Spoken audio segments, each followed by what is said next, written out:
Assalamualaikum warahmatullahi wabarakatuh. Alhamdulillahirabbil alamin. Allahumma shalli ala sayyidina Muhammad wa ala ali sayyidina Muhammad amma ba'du.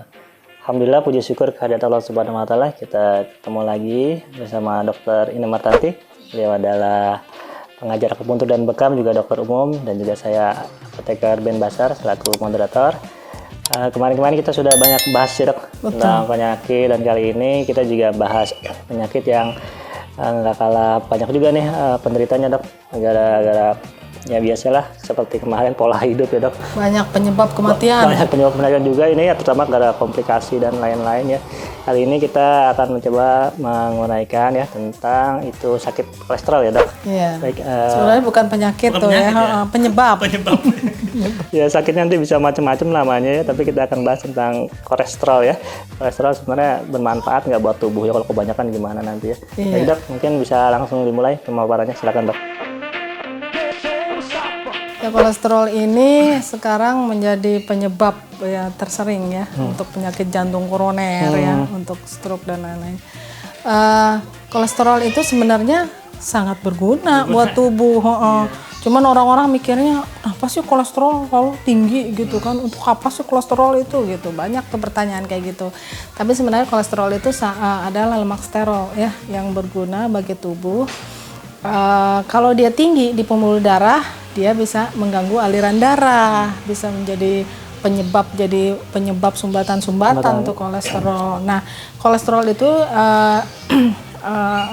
membentuk gunanya adalah untuk membentuk sel-sel sehat, untuk sebagai sumber energi, sebagai pelindung badan, karena kan itu lemak ya.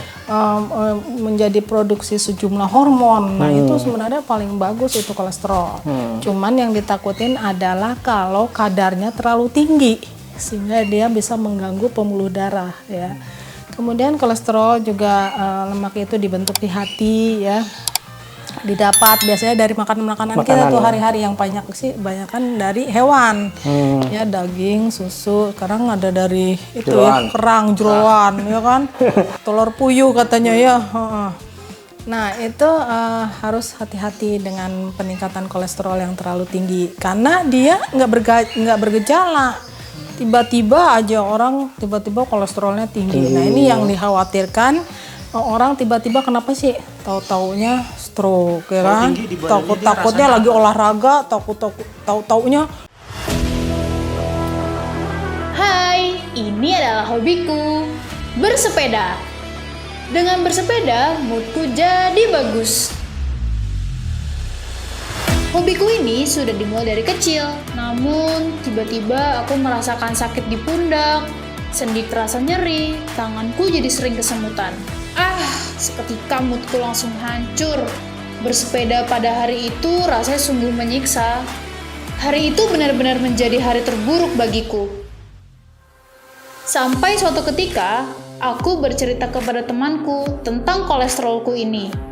Dan, dia mengenalkanku pada Gutacol. Dan aku mulai mengkonsumsi rutin Gutacol setiap hari. Berkat Gutacol, hobiku bersepeda tidak lagi terganggu dengan kolesterol dan asam urat. Badanku menjadi sehat dan hatiku menjadi senang gembira. Terima kasih Gutacol, kamu menyehatkanku dan menyelamatkan hobiku. Jantung, ya kan, meninggalnya karena jantung. Sebenarnya penyebabnya bisa juga Iya, karena sebelumnya nggak ngerasain, tinggi. misalkan kolesterol lagi tinggi, berasain apa gitu di badannya gitu. Nah, rata-rata sih pasien nggak bergejala, cuman dia kepikiran aja, umpamanya kayak, kok ini kayak berat-berat apa kolesterol apa bukan. Nah, makanya disarankan ya untuk selalu cek kolesterol, umpamanya antara sebulan sekali kayak apa, untuk supaya kita lebih aman ya kan.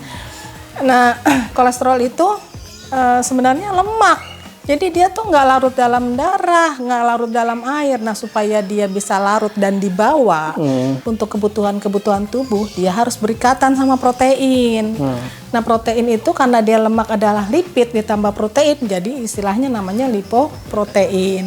Nah, lipoprotein itu sebenarnya banyak jenisnya ya, Mas. Bisa ada yang VLDL, ada yang IDL, ada yang LDL. Yang lebih ngetren itu sekarang LDL dan HDL ya kan, dan juga triglycerid. Nah, LDL kenapa dibilang lebih terkenal kolesterol jahat ya kan? dan si LHDL lebih terkenal dengan kolesterol baik karena kolesterol yang dari hati itu dibuat ke seluruh tubuh. Nah ini kalau menumpuk dia bisa menyumbat pembuluh darah. Tapi kalau yang HDL dia dibawa dari jaringan perifer ke hati malah. Dan dia juga diteliti bahwa dia itu bisa untuk sebagai pelindung jantung sekarang itu. Jadi itu kolesterol baik. Biasanya ada di mana tuh, Mas? Alpukat ya. Ada di almond ya, yang lagi ngetren almond cuman mahal ya. Nah itu kolesterol baik.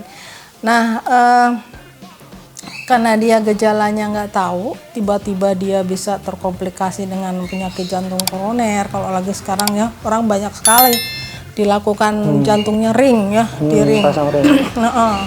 Kemudian dia juga bisa menjadi penyebab penyakit pembuluh darah yang lain ya. Jadi saran saya itu harus selalu cek ya, entah itu cek kadar LDL, kadar HDL. Nah, yang normalnya LDL itu nggak lebih dari 100 mg per desiliter. Ya, kalau HDL diusahakan lebih dari 60 ya. Jadi itu malah yang baik kan. Baik ya. Nah, kemudian yang kolesterol total nggak boleh lebih dari 200 ya. Triglycerid nggak boleh juga lebih dari 150. Kalau andai kata itu normal, insya Allah aman. Aman ya, nggak ada. Nanti mungkin Pak Ben bisa ngasih tahu herbal untuk kolesterol yang baik ya, supaya kita bisa menjaga lah, minimal menjaga ya kan. Mengimbangi ya, makan enaknya. Betul, apalagi sekarang pola makan yang rasanya tuh semuanya serba ini banget ya, junk food ya kan. Ya, itu yang kita banyak pilihan juga sih ya. Iya betul. Nah solusinya ya sebenarnya sih kita pastinya tadi pola makan kita rendah lemak, rendah gula juga, mungkin bisa dengan olahraga ya kan. Ya. Solusi lain bisa di akupuntur Mas Ben. Soalnya ada titik yang untuk kolesterol tuh, ada di kaki malah. Nanti jadi nggak nafsu makan apa jadi kolesterolnya terbuang banyak?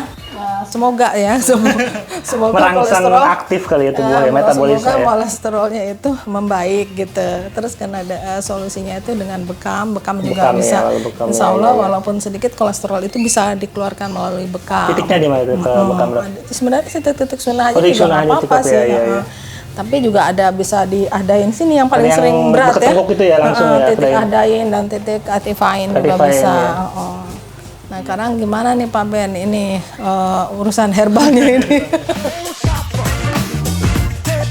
Ya, memang Dok, banyak orang yang pengen tetap makan enak tapi pengen sehat. Nah gimana tuh caranya? Ya kan? Supaya terjaga terus gimana tuh? Ya memang benar dari dokter Indah bilang ya, mengimbangi semuanya yang kita ingin tetap makan enak segala macam. Tadi udah dibilang ya olahraganya juga harus dong, masa makan terus ya kan. Kemudian pola hidup harus dicek dibakar juga. Ya, udah makan enak harus olahraga. Iya betul, terus dicek juga dong. Jangan kita udah over nih bulan ini nih kan. Harus puasa lah. Cek. Puasa. Nah terus ya apa herbalnya? Nah mungkin teman-teman udah sering dengar Dok, ada satu sebenarnya 2 tanaman tapi jadi 1 nama Dok. Nah dengar gak? Kunyit asam. Kunyit asam. Oh itu emang 2 tanaman kunyit dan asam kunyit atau? Dan asam. Iya, kunyit dan asam dijadikan satu sebenarnya sediaan katanya, banyak yang berupa serbuk instan atau yang tukang jamu tuh udah berupa siap minum ya. Kunyit dan asam. Itu bisa ya? Iya benar. Jadi minimal ada 3 pendekatan herbal, yaitu menghambat absorpsi lemak, terus mencegah sintesis lemak, ya kan gitu. Jadi ada di buku. Nah, enaknya buku ini nih Dok, sebenarnya kalau keluaran Kemenkes sama Badan POM merasionalisasi, dia udah ngasih tahu mekanisme kerja herbal ini ke arah mana. Nah, itu mungkin yang masyarakat jarang dapat bukunya ya, karena memang bukunya lebih ke akademisi ya. Tadi yang saya sebutkan apa tuh kunyit ya, kunyit di sini disebutkan menurunkan kadar lemak deh langsung, jadi memacu penggunaan kolesterol. Jati Belanda, dokter pernah dengar juga Jati Belanda? Jati Belanda, teh hijau. Pernah juga. Teh hijau kan banyak yang terapi pakai teh hijau tuh kan. Mas Ben, untuk yang kolesterol itu kalau digunakan dalam jangka panjang atau hanya khusus untuk kolesterol jangka pendek aja gitu? Ya memang pilihan herbalnya nanti yang diterima tubuh sambil dilihat responnya dulu. Misalkan mau nyoba kunyit asam nih dok, nyoba kunyit asam misalkan 7 hari ya, sebok instan aja jadi sebok atau 2 bok tuh 7 hari. Tuh, habis itu. Cek dulu cocok nggak buat dia. Jangan-jangan nggak turun-turun atau gitu.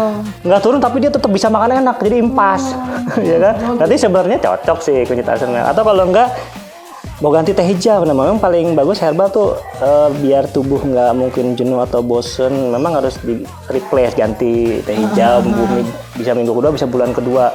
Jadi tapi divariasikan juga divariasikan juga biar nutrisi Jatah Taklid mineralnya bervariasi, sinyal fitokimia diserap dalam tubuhnya.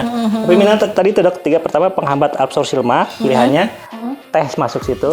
Kalau dokter pernah dengar Garcinia cambogia itu dari Medan, kayak asam bukan asam glugur sih ya, tapi dia asam Garcinia ada.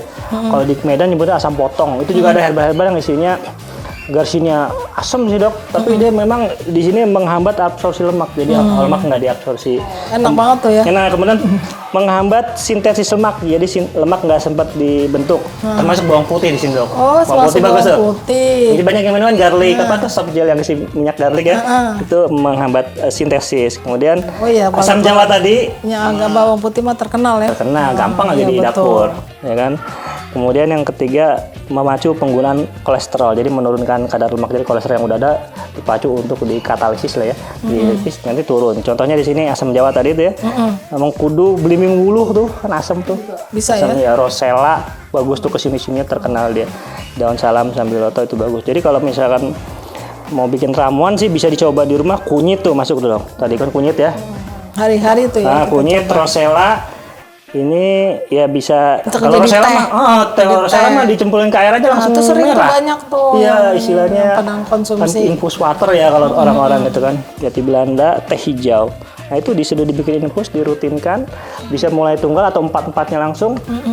Insya Allah sih bisa mengimbangi pola hidup yang maunya makan enak itu dok, seimbang. Jadi kan puasa juga, olahraga juga, jadi nggak sempat terjadi komplikasi seperti yang tadi tuh misalkan kan. Sajian makanan rempah nenek moyang kita tuh plus pasangannya udah maksudnya kayak untuk menetralkan. Misalkan pecel ayam pakai apa tuh? Mangi, timun, netralkan juga. Itu untuk menetralkan juga ya ternyata ya. Tempe mendoan pakai ketumbar tuh biar ngebantu mainin protein biar terolah ya. Ketumbar kan nggak pernah pakai yang lain deh. Kalau memang ada rahasia. Ternyata ada rahasia rempah ya. Rahasia rempah betul, memang polanya makan ya diatur sih. Herbal-herbalnya sih sebenarnya sederhana tadi dok. Ya rasa aja sudah bagus. Ya kalau teman-teman herbal lover yang bosen mengkonsumsi obat kimia ya dok. Iya betul. Ya bisa coba tadi dicek lah. Bikin sendiri kunyit asam. Bikin sendiri sangat bisa, atau mungkin kalau di sekitar rumahnya, di rumah saya masih ada yang lewat tuh Kang Jamu, walaupun udah diracik tuh lagi. Udah diracik malah enak, tapi ya udah makin sedikit penjual jamu keliling dok. Oh iya. Jadi online ya. Sudah jarang. Ya sudah jarang ya. Ya baik, mungkin itu dok yang bisa kita sampaikan, yang mudah-mudahan bermanfaat buat teman-teman. Terima kasih atas penjelasannya Dr. Ina. Mudah-mudahan kita bisa ketemu lagi dengan materi-materi selanjutnya yang lebih menarik. Mohon maaf saya kalau ada salah dan kekurangan. Assalamualaikum warahmatullahi wabarakatuh.